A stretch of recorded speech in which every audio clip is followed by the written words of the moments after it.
J'ai été placée dans une machine à laver en mode essorage par mon père. Je suis Lucas, j'ai 3 ans et demi. Cela se passe en 2011 en France. Suite à une dispute avec ma mère, mon père a décidé de s'en prendre à moi. Il était sous l'influence de l'alcool et du cannabis. J'ai été mis dans la machine à laver en mode essorage pendant 20 minutes. Des voisins ont entendu mes cris et ont rapidement appelé la police. Lorsque les autorités sont arrivées, ils m'ont retrouvé dans la machine à laver en marche, le corps couvert de brûlures. J'ai été emmenée d'urgence à l'hôpital, mais je suis, malheureusement décédée quelques jours plus tard. Mon père a été arrêté et condamné pour meurtre et maltraitance envers un enfant. Il s'est défendu en invoquant la folie, mais les juges ont refusé cette défense, et l'ont déclaré coupable de meurtre avec préméditation. Ma mère a également été jugée pour négligence et condamnée à de la prison avec sursis.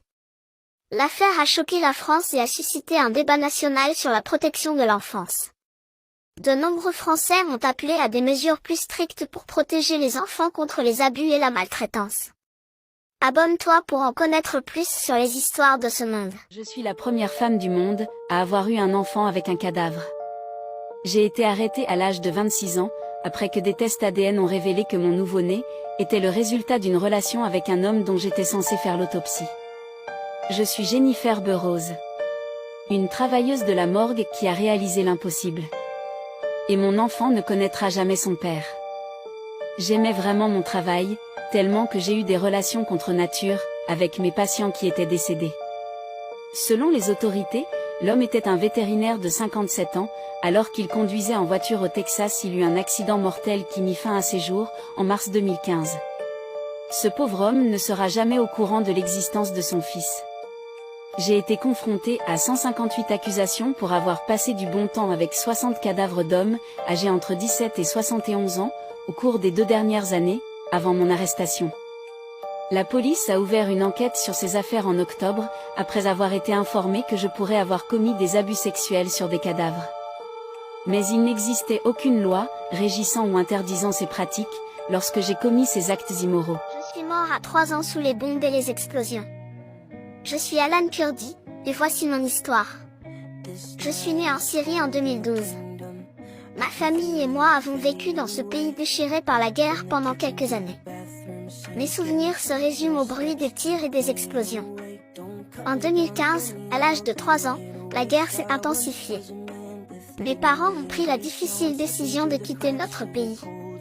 Ils ont remis toutes leurs économies à un homme qui prétendait nous aider. Il nous a promis de nous emmener en Europe pour enfin vivre en sécurité.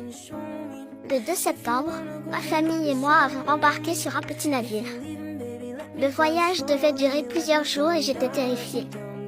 Pendant la nuit, une immense vague s'est abattue sur nous. L'eau a envahi le bateau et la panique a gagné tout le monde. En un instant, je me suis retrouvée dans l'eau. J'ai crié à l'aide, mais personne n'a pu me secourir.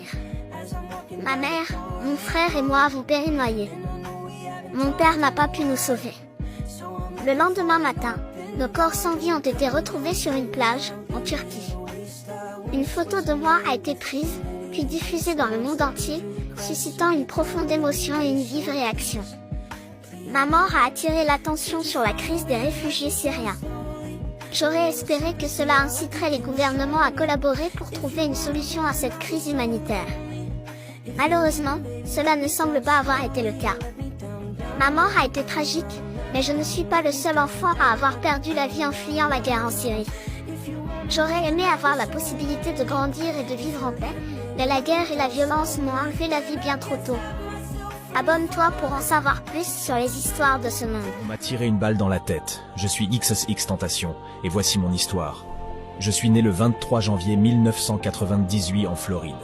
Mon véritable nom est John Richard, mais vous pouvez m'appeler X. Je vais vous raconter brièvement mon parcours difficile. Mon père m'a abandonné lorsque j'étais enfant, et ma mère a dû se battre seule pour s'occuper de moi. J'ai grandi dans la pauvreté, et j'ai été souvent témoin de violences au sein de ma famille. J'ai même été placé en foyer d'accueil pendant un certain temps. Je restais seul, et cela m'a rendu difficile de me faire des amis. À l'âge de 15 ans, j'ai commencé à écrire de la musique, découvrant ainsi ma véritable passion. Mes compositions étaient souvent inspirées de mes expériences de vie, en particulier de mes émotions intenses. J'ai finalement réussi à me faire un nom.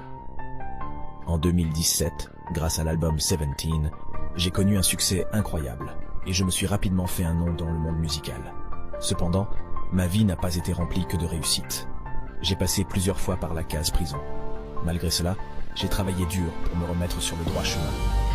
Tragiquement, j'ai été assassiné en 2018 à l'âge de 20 ans. Ce qui me rend fier aujourd'hui, c'est que ma mère était fière de moi. Dites-lui simplement de prendre soin d'elle et que je veille sur elle de là-haut. Commente pour me dire quelle est ta chanson préférée.